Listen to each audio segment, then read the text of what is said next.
ಇನ್ನು ಹೊಸ ವರ್ಷಕ್ಕೆ ಕೌಂಟ್ ಡೌನ್ ಶುರುವಾಗಿರುವಂತಹ ಸಂದರ್ಭದಲ್ಲಿ ಹೋಟೆಲ್ಗಳಿಗೆ ರಾಜಧಾನಿಯಲ್ಲಿ ಫುಲ್ ಡಿಮ್ಯಾಂಡ್ ಬಂದಿದೆ. ಸಾಲು ಸಾಲು ರಜೆ ಇರೋದ್ರಿಂದ and new year celebration grand ಆಗಿ ನಡೆಯೋದ್ರಿಂದ ಮೋಜು ಮಸ್ತಿಗೆ ಹೋಟೆಲ್ಸ್ಗಳನ್ನು ದೇಶ ವಿದೇಶಿಗರು ಬುಕಿಂಗ್ ಮಾಡ್ಕೊಂಡಿದ್ದಾರೆ. ಬೆಂಗಳೂರಿನಲ್ಲಿ ಅತಿ ಹೆಚ್ಚು ರೂಮ್ಸ್ ಬುಕಿಂಗ್ ಆಗಿದೆ.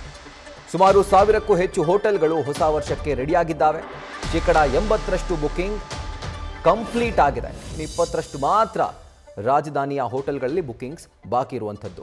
ಹೋಟೆಲ್ಗಳಲ್ಲಿ ಆರ್ಗನೈಸ್ ಮಾಡುವಂಥ ನ್ಯೂ ಇಯರ್ ಸೆಲೆಬ್ರೇಷನ್ಗಳಿರ್ಬೋದು ಅಥವಾ ರಾಜಧಾನಿಯಲ್ಲಿ ನಡೆಯುವಂಥ ಸೆಲೆಬ್ರೇಷನ್ಗಳಿರ್ಬೋದು, ಇದೆಲ್ಲವನ್ನೂ ಕೂಡ ಕಣ್ತುಂಬಿಕೊಳ್ಳೋಕೆ, ಜೊತೆಗೆ ಅವರೇ ಖುದ್ದಾಗಿ ಬಂದು ಇದರಲ್ಲಿ ಭಾಗಿಯಾಗಿ ಮೋಜು ಮಸ್ತಿ ಮಾಡಲಿಕ್ಕೆ ಸಂಭ್ರಮಿಸೋದಕ್ಕೆ ದೇಶ ವಿದೇಶಿಗರು ಆಸಕ್ತಿಯನ್ನು ತೋರಿಸ್ತಾ ಇದ್ದಾರೆ. ಹೀಗಾಗಿ ಸುಮಾರು 1000ಕ್ಕೂ ಅಧಿಕ ಹೋಟೆಲ್ಗಳು ಈ ಸೆಲೆಬ್ರೇಷನ್ಗೆ ಸಜ್ಜಾಗಿದ್ದಾವೆ. ಅದರಲ್ಲಿ 80% ಹೋಟೆಲ್ ರೂಮ್ಗಳು ಈಗಾಗಲೇ ಸೋಲ್ಡ್ ಔಟ್, ಅಂದರೆ ಬುಕಿಂಗ್ ಆಗಿದ್ದಾವೆ.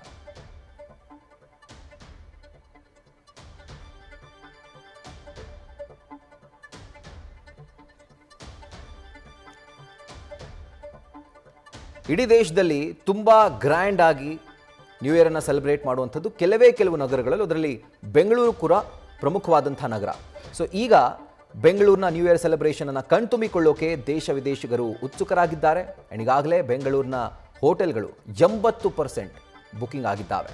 ಕೇವಲ 20% ಮಾತ್ರನೇ ಬಾಕಿ ಉಳ್ಕೊಂಡಿರೋದು.